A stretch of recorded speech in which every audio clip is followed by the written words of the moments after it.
Të nderuar televizionistë, përshëndetje, do të jemi bashkë në këtë edicion informativ këtu në Drita Televizion. Ju njohim ndërkohë me zhvillimet e ditës.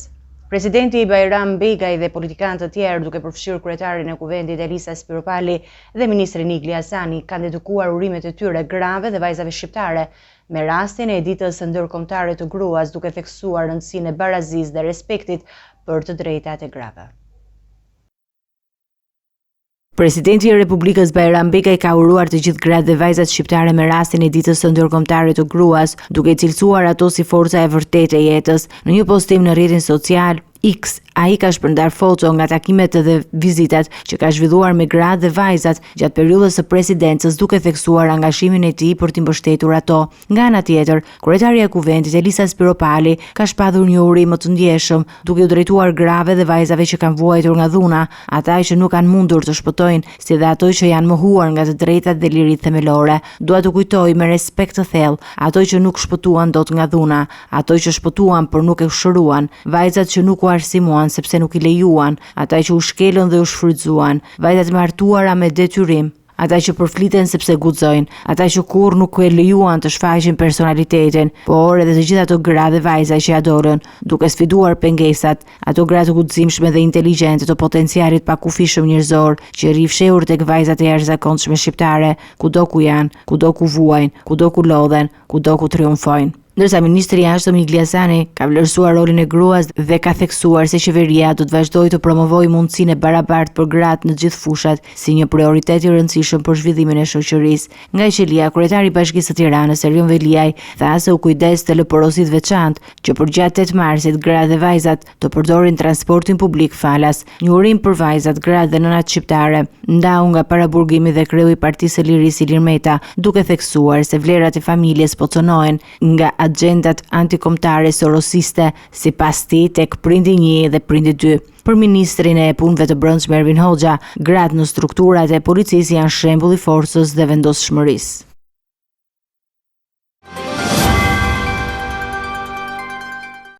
Në kuadër të ditës së ndërkombëtare të grave, një grup grash dhe vajzas protestuan në Tiranë për të drejtat e tyre. Ata marshuan nga sheshi Skënderbej deri në bulevardin Dëshmorët e Kombit, duke kërkuar barazi dhe liri. Protestuesit të mbanin pankarta që kundërshtonin krimet ndaj grave, të cilat shpesh paven si krime pasioni. Edhe disa burra u bashkuan marshimit për të mbështetur në këtë mënyrë kërkesat për drejtësi dhe ndryshim. Në kuadër të ditës së ndërkombëtare të grave, një grup i vogël grash dhe vajzash marshuan në rrugët e Tiranës duke kërkuar të drejtat barabarta dhe liri.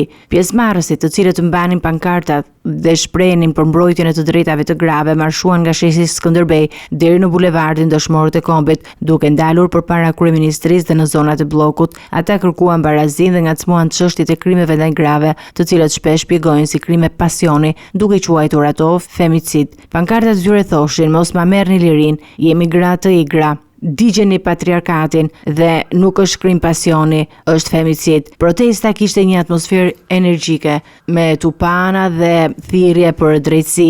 Edhe disa burra u bashkuan marshimit duke mbështetur kërkesat e grave për ndryshim. 8 marsi, dita që njihet si dita e grave, shërben si një moment e reflektimi dhe angazhimi për projektet, për barazit dhe për drejtësi për të gjitha gratë pa dallim feje, race apo kultura.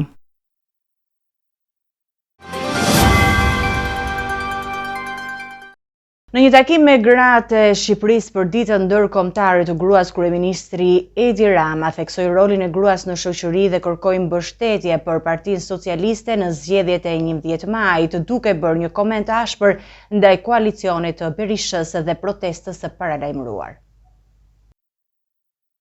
Në përkujtim të ditës së ndërkombëtare të gruas, kryeministri Edi Rama zhvilloi një takim me gratë dhe vajzat e Shqipërisë, duke vlerësuar rolin e rëndësishëm që ato kanë në shoqëri. Rama theksoi se nëse burrat nuk do të kishin votuar, Partia Socialiste do të kishte fituar 90 mandate, duke shprehur besimin se partitë femra kanë një forcë të padiskutueshme.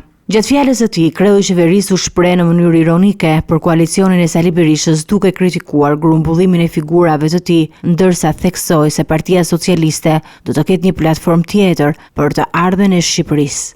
Ndryshe nga të tjerët që kanë grumbulluar të gjitha rraqet mashkullore të Shqipërisë në emër të një madhështie që Zoti e di se ku është se gjëja më madhështore që unë shoh në ata anë janë mustaqet e kujtim gjuzit, po e vetmja gjë madhështore. Shikojeni mustaqet e kujtim gjuzit dhe aty e keni kartë vizitën e madhështisë së asaj bauleje me rraqe, ne do të kemi një qasje krejt tjetër. Ne, burrat, ata që kanë marrë nga Partia Socialiste mandate, do t'i hedhim në fush që të meritojnë mandate. Ndërsa, gratë t'i ndajmë në dy pjesë. Gratë në pjesën e mbyllur të listave dhe pastaj vajzat që do t'jenë pjesë edhe e listave të hapura. Në një tjetër moment të fjalës së tij, ai shfrytëzoi mundësinë për të komentuar protestën e paralajmëruar nga Berisha, ku u bëri thirrje që fëmijëve të mos shkonin në shkollë dhe të protestonin për mbylljen e TikTokut.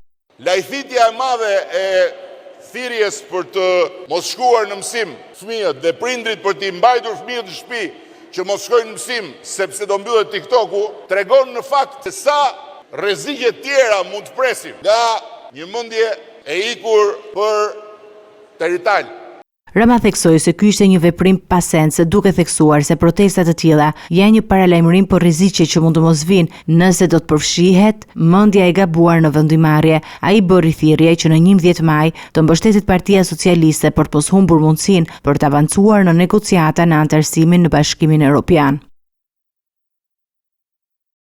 Kryetari i Partisë Demokratike Sali Berisha akuzoi kryeministrin Edi Rama për përkeqësimin e marrëdhënieve me Greqinë. Sipas tij, çështja Beleri është një arrestim politik që fsheh interesa mafioze të Ramës. Ai e cilësoi Shqipërinë si një narkoshtet të zhytur në korrupsion. Berisha thotë se shkatërimi i drejtësisë ka larguar investitorët e huaj dhe ka dëmtuar ekonominë e vendit. Sali Berisha ka deklaruar se Shqipëria nuk plotëson asnjë nga kriteret për anëtarësimin në Bashkimin Evropian, përveç pozicionit të saj gjeostrategjik. Në një intervistë për mediat greke Liberal, ai ka kritikuar ashpër qeverinë e Edi Ramës, duke akuzuar për korrupsion të lartë, arrestimin e liderëve opozitar dhe manipulimin e drejtësisë. Në asnjë mënyrë absolute Shqipëria nuk plotëson asnjë kriter përveç pozicionit gjeostrategjik. Një vend që arreston në vitin elektoral 3 lider të opozitës së partive kryesore, një vend që u merr mandate me gjykata kundërshtarëve politik, se i kontrollon ato dhe shpall se do të mbyllë rrjetet sociale. Ky vend me një shkallë të lartë korrupsioni, më të imagjinueshëm, me afera korruptive të cilat shkojnë miliarda. Ky vend i cili është një narkoshteti i parë dhe i vetëm në Europë, ku përfaqësuesi i Sinalos pritet në zyrën e Edi Ramës dhe marrin licenca për kazino dhe resorte me 5 yje.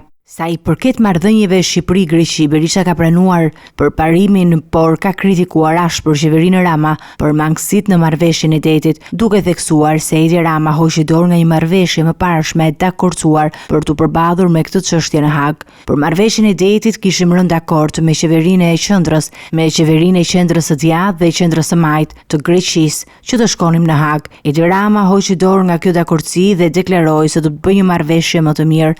Negocioi 2 deri në 3 vite dhe kur erdhi problemi për firmosur marrëveshjen, Edi Rama tha se nuk e firmos dot për arsye se ekziston vendimi i gjykatës kushtetuese. Ishte shumë jo serioze. Në lidhje me arrestimin e Fredi Belerit, Berisha ka theksuar se kjo ishte një akt politik, duke pretenduar se arrestimi i tij ishte i lidhur me interesa mafioze të Edi Ramës e lidhur me pronësinë e kamionit të GPS. Edi Rama i mori mandatin vetëm se Beleri nuk do të lejonte Ramën të grapiste kamionin e GPS. Kur arrestua Beleri, unë deklarova publikisht që është arrestim politik dhe prapa këtij arrestimi qëndrojnë interesa mafioze direkte e Edi Ramës. Nuk e dija se Edi Rama është pronësuar pas një dokument kadastral kanjonin e GPS, një nga kanjonet më të bukura të Jonit dhe të Mesdheut për nënën dhe kushëritë e tij. Berisha ka përmendur gjithashtu se non grata shpallja e tij është rezultati i lobimeve të korruptuara nga Edi Rama dhe George Soros, duke quajtur një vendim të padrejtë dhe të motivuar politikisht. Kryetari i Partisë Demokratike Sali Berisha ka paraqitur programin që do të fuqizojë gratë dhe vajzat në rast të fitores së koalicionit të tij në zgjedhjet e 11 majit. Ai ka akuzuar Edi Ramën si kryeministrin më mizogjen që Shqipëria dhe Europa kanë parë ndonjëherë. Gjatë ditës së ndërkombëtare të gruas, Berisha denonsoi gjithashtu edhe vjedhjen e një fondi prej 60 milion eurosh nga qeveria, që duhej në fakt të shpërndahej për gratë shqiptare. Kryetari i Partisë Demokratike Sali Berisha ka prezantuar një program të ri që synon fuqizimin e grave dhe vajzave shqiptare nëse koalicioni që ai drejton fiton në zgjedhjet e 11 majit. Gjatë fjalës së tij në ditën ndërkombëtare të grave, Berisha ka akuzuar me tone të ashpra kryeministrin Edi Rama duke quajtur atë kryeministrin më mizogjen që ka pasur Shqipëria dhe Europa. Kryeministri Edi Rama është kryeministri më mizogen që ka patur Shqipëria ndonjëherë dhe që ka njohur Europa. Ato shpërthime që pat ju, pa Qira Tovolins, ato janë të zakonshme në mbledhjen e Këshillit të Ministrave. Janë të zakonshme në ditën e tij të punës. Ndaj edhe ai nuk thot dot një fjalë të vetme në mbrojtje, në mbështetje të grave dhe vajzave. Nuk ka një projekt të vetëm. Nuk mund të tregoj kjo qeveri një projekt të vetëm me të cilin ajo lufton për suksesin e tyre. Ai ka denoncuar gjithashtu abuzimin me një fond prej 60 milionë eurosh që kishin ardhur nga qeveria franceze për mbështetje të grave shqiptare, të cilën i quajti të vjedhura dhe të humbura për shkak të përfshirjes së tij në buxhetin e shtetit. I akordoi qeverisë shqiptare 60 milionë euro të destinuara për ndihmën e grave. Dhe ç'është e vërteta, unë e vlerësova. Po pse ku shkuan ato? Ato u futën në buxhet për t'u vjedhur. 60 milionë euro nuk ishin pak. Se me 60 milionë euro mund të zbusje kredit e mira grave në biznes. Me 60 milionë euro mund të mbështesje mira start-upe të tyre.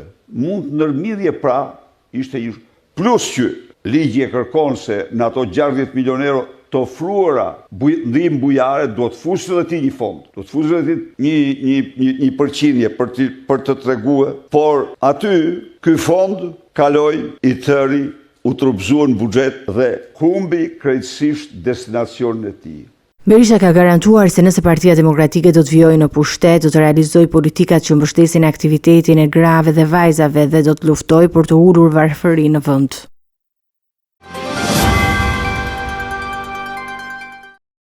Gjykata e posaçme ka vendosur që avokati Radovan Çela të qëndrojë në burg duke refuzuar kërkesën për një masë më të butë të sigurisë. Çela është akuzuar për ofrim rishfeti dhe ndikim në vendimarrje përfshirë në dosjen e Toyota Yaris. Përfaqësuesi i tij në fakt mohon akuzat duke theksuar se nuk ka prova që lidhen klientin me përdorimin e aplikacionit Sky ECC.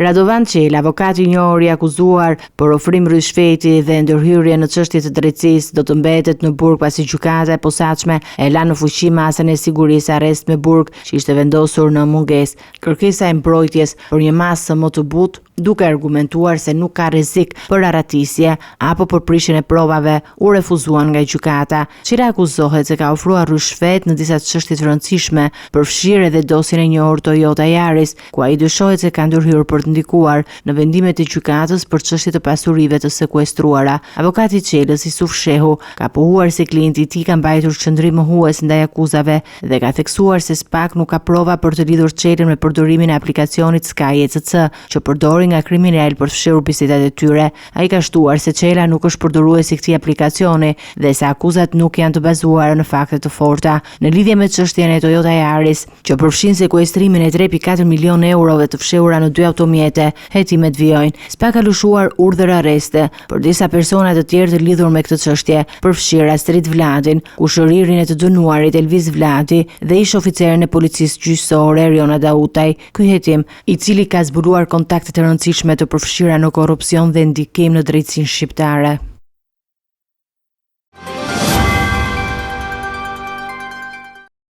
Eci me zhvillimet nga rajoni, policia e Kosovës ka sekuestruar armë dhe municion në fshatin Bajs në veri të vendit. Operacioni u krye pas raportimeve nga pjesëtarët amerikan të KFOR-it. Kjo është hera e dytë brenda një jave që autoritetet zbulojnë pajisje ushtarake në veri. Situata në atë zonë mbetet e tensionuar pas sulmit të shtatorit 2023 ndaj policisë së Kosovës. Policia e Kosovës ka konfiskuar armë, municion dhe pajisje të tjera ushtarake në fshatin Banjisk, një zonë e banuar me shumicë serbe në veri të vendit. Operacioni u ndërmor pas raportimit nga pjesëtarët amerikan të KFOR-it, të cilët hasën në mjetet të dyshimta brenda një mulliri të vjetër dhe të braktisur.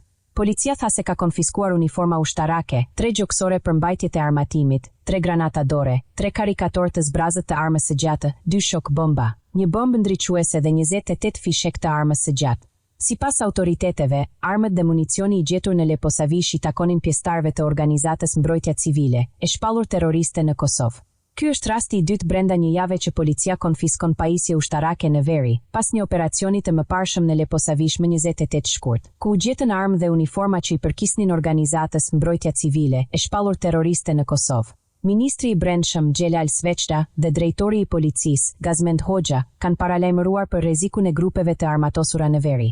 Zona mbetet e tensionuar pas sulmit të 24 shtatorit 2023 ndaj policisë së Kosovës, ku mbeti i vrarë një rreshter dhe u gjetën sasi të mëdha armatimi.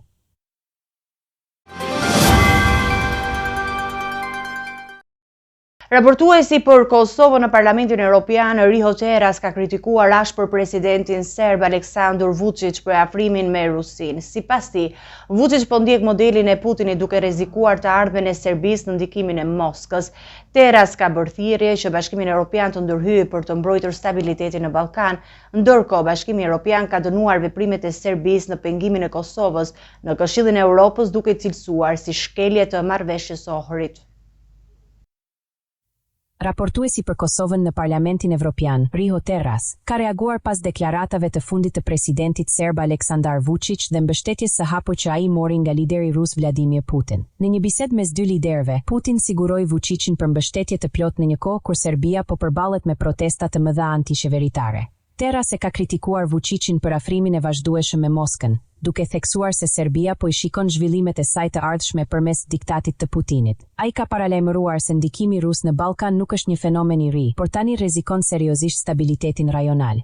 Modelet e ndërhyrjeve të Rusisë nuk janë asgjë e re dhe presidenti Vučić nuk lë asnjë dyshim. Ai e sheh të ardhmen e Serbisë në diktatin e Putinit, u shpreh Teras. Ai ka bërë thirrje Bashkimit Evropian të veprojë për të ruajtur integritetin dhe pavarësinë e rajonit. Ndërkohë, BE ka reaguar ndaj veprimeve të Serbisë në Këshillin e Evropës, ku Beogradi ka penguar ftesën e Kosovës për të marrë statusin e kandidatit special në Komitetin Politik të Asamblesë. Një zëdhënës i BE-s e ka cilësuar këtë veprim si shkelje të marrëveshjes së Ohrit, duke theksuar se Serbia nuk po respekton angazhimet për normalizimin e marrëdhënieve me Kosovën. Situata në Ballkan mbetet e tensionuar, ndërsa raportet mes Serbisë dhe Perëndimit vazhdojnë të përkeqësohen për shkak të lidhjeve të saj të ngushta me Moskën.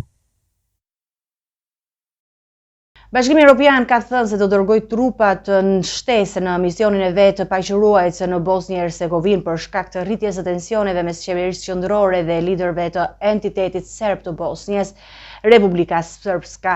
Misioni i Bashkuar Evropian në Bosnjë tha të premten se do të rrisë përkohësisht numrin e trupave paqëruajtës në Bosnjë, pa treguar saktësisht se sa do të jetë numri. Bashkimi Evropian ka vendosur të rrisë numrin e trupave paqëruajtëse në Bosnjë dhe Hercegovinë, si një mas për të adresuar tensionet në rritje mes qeverisë qendrore dhe liderëve të entitetit serb të Bosnjës, Republika Srpska. Misioni i EUFOR-it, Forcë Paqëruajtëse Ndërkombëtare, ka njoftuar se do të rrisë përkohësisht praninë e saj në territorin e Bosnjës.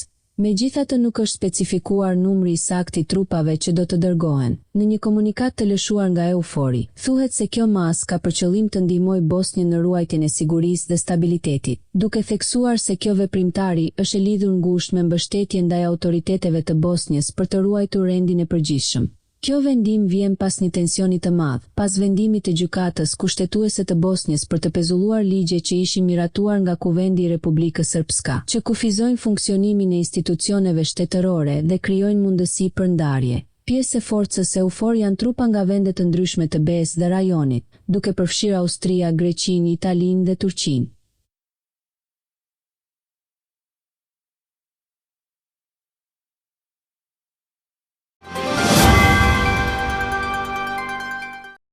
Rusia po intensifikon sulmen ndaj Ukrainës duke shkaktuar 10 viktima përkatësisht me 11 vdekur dhe 30 plagosur. Sulmi pati edhe në Harkiv, ndërsa Moska vijon ofensivën për të pushtuar territore të reja. Kërcënimet e Trumpit për sanksione të rënda nuk kanë ndryshuar qëndrimin rus. Pavarësisht kërcënimeve të Donald Trump për sanksione të ashpra ndaj Rusisë, Kremlini nuk ka ndryshuar kurs dhe ka vazhduar me bombardime masive në Ukrainë. Gjatë natës mes të premtes dhe të shtunës, raketat dhe dronët rus kanë shkaktuar të paktën 14 viktima dhe 10 të plagosur në disa qytete ukrainase. Sulmi më i rënd ndodhi në Dobropilia, një qytet në veriperëndim të Donetskut, ku forcat ruse goditën 8 pallate banimi, duke vrarë 11 persona dhe plagosur të paktën 30 të tjerë. Sipas autoriteteve ukrainase, ofensiva ruse ka për qëllim të marrë kontrollin e plot të rajonit të Donetskut, një objektiv strategjik i Moskës që nga fillimi i luftës. Ndërkohë, Harkivi, një tjetër qytet i madh Ukrainas pranë kufirit me Rusin, u përball me një valë të re sulmesh. Bombardimet atje shkaktuan viktima dhe dëme të mëdha në infrastrukturën civile. Presidenti Ukrainas Volodymyr Zelensky deklaroi se këto sulme tregojnë se Rusia nuk ka ndryshuar strategjinë e saj dhe vazhdon agresionin për të zgjeruar territoret e pushtuara. Në përgjigje të përshkallëzimit të sulmeve, ish presidenti amerikan Donald Trump paralajmëroi Kremlinin për sanksione të rënda dhe tarifa të paprecedenta që sipas tij do të godasin rënd ekonominë ruse. Megjithatë, deri tani Moska nuk ka dhënë asnjë sinjal tërheqjeje dhe ofensiva ushtarake vazhdon me të njëjtin intensitet. Donald Tusk, kryeministri i Polonisë, njoftoi një plan për trajnim ushtarake masive për çdo mashkull të rritur, duke theksuar nevojën për një ushtri prej 500.000 trupash dhe duke eksploruar mundësinë bërthamore si pjesë e strategjisë për sigurinë. Kryeministri i Polonisë Donald Tusk njoftoi një iniciativë të re për të zhvilluar trajnime ushtarake në shkallë të gjerë për çdo mashkull të rritur në Poloni, si pjesë e një strategjie për forcimin e sigurisë kombëtare përballë rritjes së kërcënimeve të mundshme. Tusk theksoi se plani i qeverisë është të krijohet një ushtri e rezervistëve prej 500.000 ushtarësh, që përfshin burra të trajnuar në rast lufte. Ky program synon të krijojë një forcë që mund të përballojë kërcënimet e mundshme që lidhen me situatën aktuale të sigurisë në Evropë. Përveç kësaj, Tusk theksoi se ai nuk po kërkon rikthimin e shërbimit ushtarak të detyrueshëm, por një sistem rezerv bazuar në modelin zviceran, ku çdo burr është i detyruar të shërbejë ose në ushtri, ose në një shërbim civil alternativ, ndërsa gratë mund të shërbejnë vullnetarisht. Kryeministri përmendi gjithashtu nevojën për Poloninë të shërtojë mundësitë bërthamore dhe teknologjitë ushtarake moderne për të përforcuar mbrojtjen kombëtare. Tusk nënvizoi se ky është një hap i nevojshëm për të siguruar mbrojtje të fortë dhe të aftë për të përballur me kërcënimet e sigurisë që po shfaqen, veçanërisht në dritën e sulmeve ruse ndaj Ukrainës dhe pasigurisë që ka shkaktuar administrata Trump në lidhje me angazhimet ndaj NATO-s.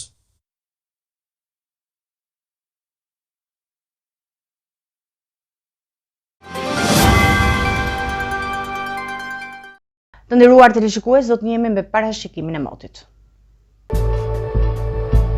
Territori shqiptar për datën 10 mars 2025, sipas të dhënave meteorologjike, do të përballet me kushte atmosferike të qëndrueshme. Sipas parashikimeve, pritet një ditë me kthjellime dhe orë me diell. Temperatura minimale parashikohet të jetë 8 gradë Celsius, ndërsa temperatura maksimale parashikohet të jetë 22 gradë Celsius. Era pritet të fryjë me drejtim nga jugperëndimi, me një shpejtësi maksimale 2.5 deri në 3 metra për sekond, çka do të bëjë të krijohen dallgëzim deri në 2 ball. Temperaturat minimale dhe maksimale për disa qytete kryesore të Shqipërisë do të jenë si vijojnë. Shkodër, 12 deri në 18 gradë Celsius. Kukës, 8 deri në 20 gradë Celsius. Peshkopi, 8 deri në 20 gradë Celsius. Tiranë, 8 deri në 22 gradë Celsius. Durrës, 8 deri në 20 gradë Celsius. Kavaj, 8 deri në 20 gradë Celsius. Elbasan, 8 deri në 22 gradë Celsius. Berat, 9 deri në 24 gradë Celsius. Korç, 4 deri në 18 gradë Celsius. Vlorë, 8 deri në 21 gradë Celsius. Gjirokastër, 8 deri në 20 gradë Celsius.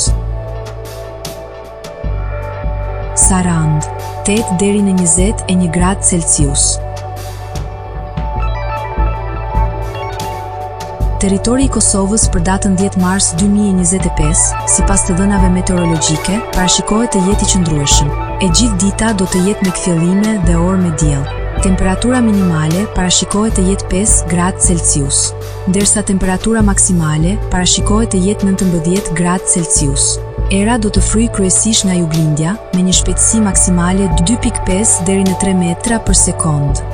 ndërsa temperaturat minimale dhe maksimale për disa qytete kryesore të Kosovës do të jenë si vijojnë: Mitrovica 5 deri në 18 gradë Celsius, Podujev 5 deri në 18 gradë Celsius, Skënderaj 5 deri në 18 gradë Celsius,